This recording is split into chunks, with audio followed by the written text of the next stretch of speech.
Há algo de profundamente perturbador e ao mesmo tempo consolador na figura de São João da Cruz, que nos compele a mergulhar nas profundezas mais obscuras da experiência humana para encontrar ali, precisamente ali, onde tudo parece perdido, a luz mais pura que jamais contemplamos, como aqueles personagens dostoievskianos que carregam em si o peso de toda a humanidade sofredora. João de Alvarez, este pequeno homem de estatura física diminuta, mas de gigantesca envergadura espiritual, nos ensina que é justamente no abismo da desolação que a alma encontra seu verdadeiro lar em Deus. Nascido em 1542, na pequena Fonte Verosa, em Ávila, João conheceu desde cedo o sabor amargo da pobreza e do abandono. Seu pai, Gonzalo, havia sido deserdado pela família nobre por casar-se com Catalina, um humilde tecelã. A morte prematura do patriarca deixou a família na mais absoluta miséria, forçando a mãe a peregrinar de cidade em cidade em busca de sustento para os filhos.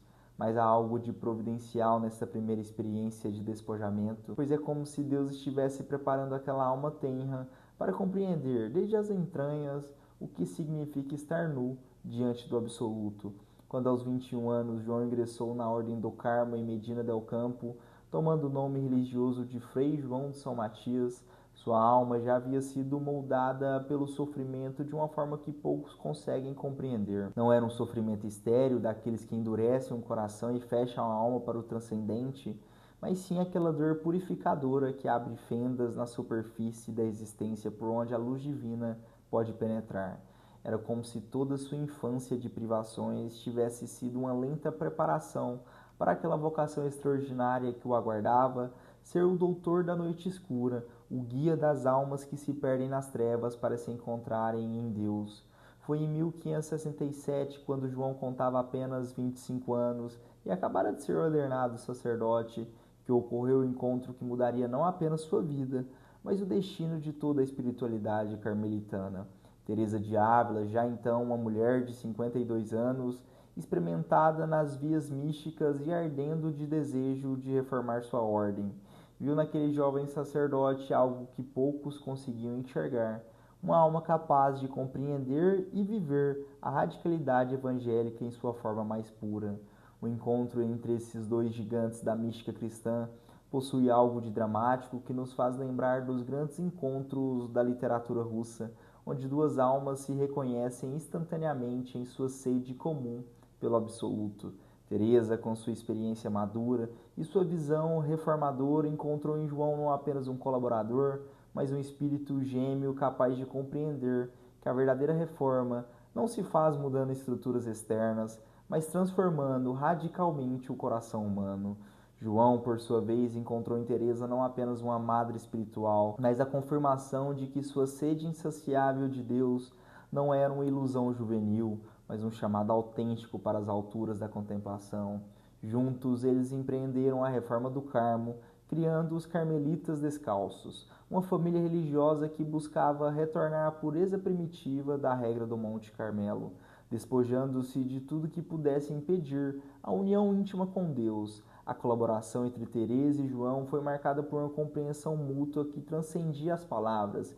Enquanto Teresa, com sua genialidade feminina, soube traduzir as experiências místicas em linguagem acessível e cheia de imagens concretas, João, com a sua formação teológica e sua alma de poeta, conseguiu sistematizar e aprofundar teoricamente os caminhos da vida espiritual, de uma forma que jamais havia sido feita na história da Igreja. Mas foi precisamente quando tudo parecia caminhar bem na obra da reforma que Deus permitiu que João passasse pela experiência mais purificadora de sua vida. Em dezembro de 1577, os carmelitas calçados, contrários à reforma, sequestraram João e o mantiveram prisioneiro no convento de Toledo durante 9 meses. O cárcere era uma cela minúscula sem janelas, onde mal cabia um homem deitado. Ali, na escuridão quase absoluta, alimentado apenas com pão e água, João viveu na própria carne aquilo que mais tarde descreveria como a noite escura da alma. Há algo de profundamente misterioso neste episódio que nos faz pensar nos personagens de Dostoiévski preso nas masmorras da Sibéria, como Raskolnikov em sua cela, como o príncipe em seus momentos de maior solidão. João descobriu que é justamente quando todas as consolações humanas nos são retiradas que a alma pode experimentar a presença de Deus da forma mais pura e intensa. Foi naquele cárcere úmido e fétido que nasceram alguns dos mais belos versos da poesia mística universal. Em uma noite escura, com ânsias, em amores inflamados, ô ditosa aventura, saí sem ser notada, estando já minha casa sossegada. Estas palavras que brotaram do coração de um homem fisicamente quebrantado, mas espiritualmente transfigurado, carregam em si toda a paradoxal experiência cristã. É na morte que encontramos a vida, é na perda que descobrimos o verdadeiro tesouro, é na noite que contemplamos a luz mais pura. O cárcere de João não foi apenas um episódio de perseguição religiosa, mas um verdadeiro laboratório onde Deus purificou aquela alma de tudo o que ainda pudesse impedir a união perfeita. Ali, despojado de livros, de companhia humana, de qualquer consolação sensível, João aprendeu que Deus não é encontrado nas doçuras espirituais nem nas visões extraordinárias, mas no puro ato de fé que se mantém firme, mesmo quando tudo parece indicar o abandono divino. A poesia de São João da Cruz não é literatura no sentido comum do termo, mas sim a expressão mais pura de uma alma que experimentou o inefável e tenta, com as pobres palavras humanas, comunicar algo que transcende toda a linguagem. Seus versos nascem não da imaginação poética, mas da experiência vivida, do encontro real com Deus vivo que se revela justamente quando parece estar mais ausente. Onde te escondestes, amado, e me deixastes com gemido? Como servo fugistes, havendo-me ferido, saí após ti clamando, e eras ido. Nessas palavras do cântico espiritual ressoa toda a angústia da alma que busca a Deus e não encontra pelos caminhos ordinários. Há aqui um eco dos salmos, mas também algo de profundamente pessoal, de vivido, que nos faz compreender que João não está falando de conceitos abstratos, mas de uma experiência real de busca e encontro. A genialidade poética de João consiste em sua capacidade de usar a linguagem do amor humano para expressar a realidade do amor divino. Seus versos estão repletos de imagens nupciais, de encontros amorosos, de carícias e abraços que, longe de serem meras metáforas, apontam para a realidade mais concreta que existe, a união da alma com Deus. Como os grandes místicos de todas as tradições, João descobriu que o amor humano, em sua forma mais pura e elevada, é a melhor imagem que possuímos para compreender o amor divino. Mas há também em sua poesia uma dimensão de sofrimento que torna única na literatura mística. João não canta apenas os êxtases e as doçuras da união com Deus, mas também, e talvez principalmente, as purificações dolorosas que precedem essa união. Seus versos nos falam de noites escuras, de securas espirituais, de aparentes abandonos divinos que paradoxalmente são os sinais mais seguros de que Deus está operando a transformação profunda na alma. A grande contribuição de São João da Cruz para a espiritualidade cristã não reside apenas em sua poesia, mas principalmente em sua capacidade de sistematizar e explicar os caminhos pelos quais Deus conduz as almas até a união perfeita. Suas obras principais, Subida do Monte Carmelo, Noite Escura, Cântico Espiritual e Chama Viva de Amor, constituem um verdadeiro mapa da alma em sua jornada até Deus. A doutrina da Noite Escura é talvez a contribuição mais original e profunda de João para a teologia mística. Ele distingue duas noites, a noite ativa, na qual a própria alma se despoja de tudo que pode impedir a união com Deus, e a noite passiva, na qual é o próprio Deus quem purifica a alma de forma direta e misteriosa. A noite ativa dos sentidos consiste no despojamento voluntário de todos os apegos desordenados às criaturas.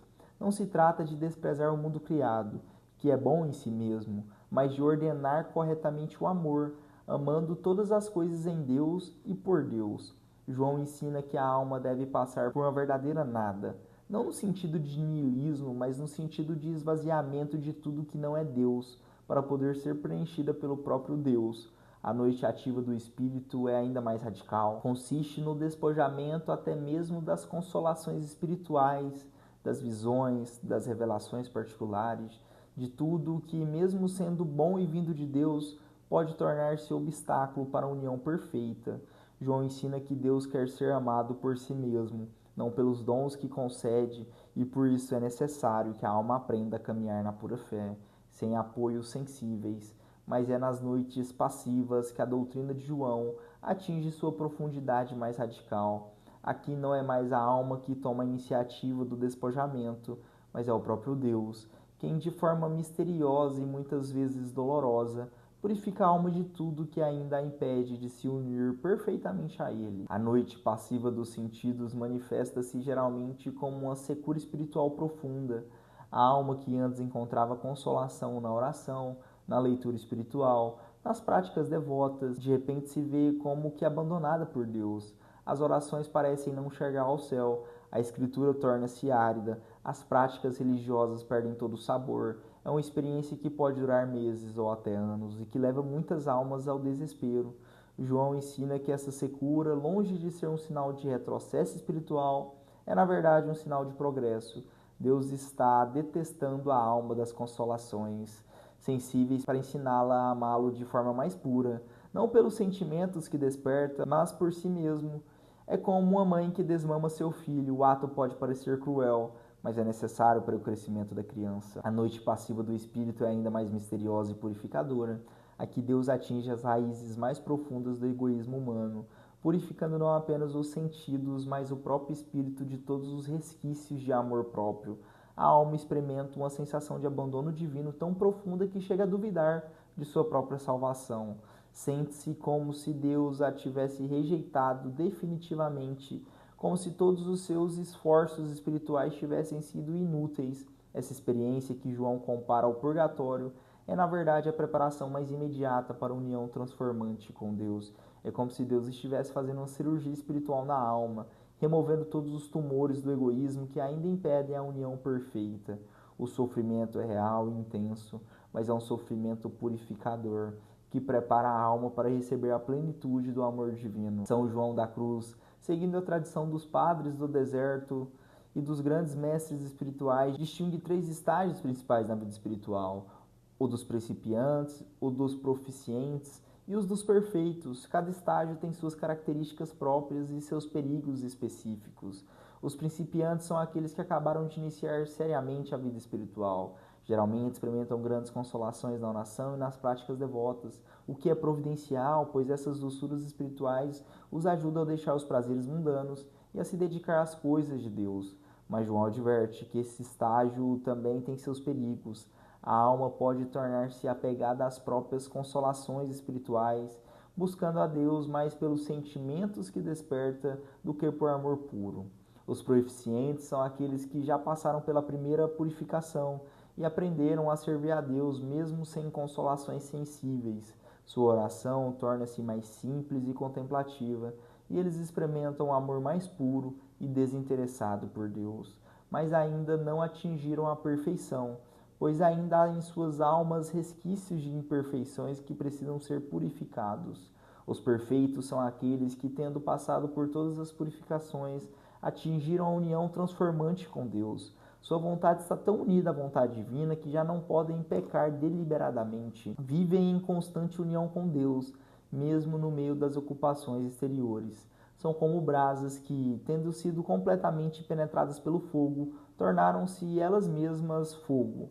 O ápice da vida espiritual, segundo São João da Cruz, é a união transformante ou matrimônio espiritual. Aqui a alma atinge tal grau de pureza e amor que se torna, por assim dizer, uma só coisa com Deus. Não se trata de uma fusão panteísta, onde a alma perderia sua identidade, mas de uma união de amor tão perfeita que a alma participa da própria vida divina de forma consciente e permanente. João descreve esta união usando a imagem do matrimônio, assim como os esposos se tornam uma só carne, mantendo suas personalidades distintas, assim também a alma unida a Deus torna-se um só espírito com Ele, participando de sua vida íntima sem perder sua identidade criada. É o cumprimento da promessa de Cristo. Naquele dia conhecereis que eu estou em meu Pai, e vós em mim, e eu em vós. Esta união não é estado estático, mas dinâmico. A alma unida a Deus torna-se extraordinariamente fecunda no bem, irradiando o amor divino para todas as criaturas, como uma chama que, quanto mais arde, mais luz e calor produz. Assim também a alma transformada em Deus torna-se fonte de bênçãos para toda a humanidade. Que São João da Cruz rogue por nós. Em nome do Pai, do Filho e do Espírito Santo.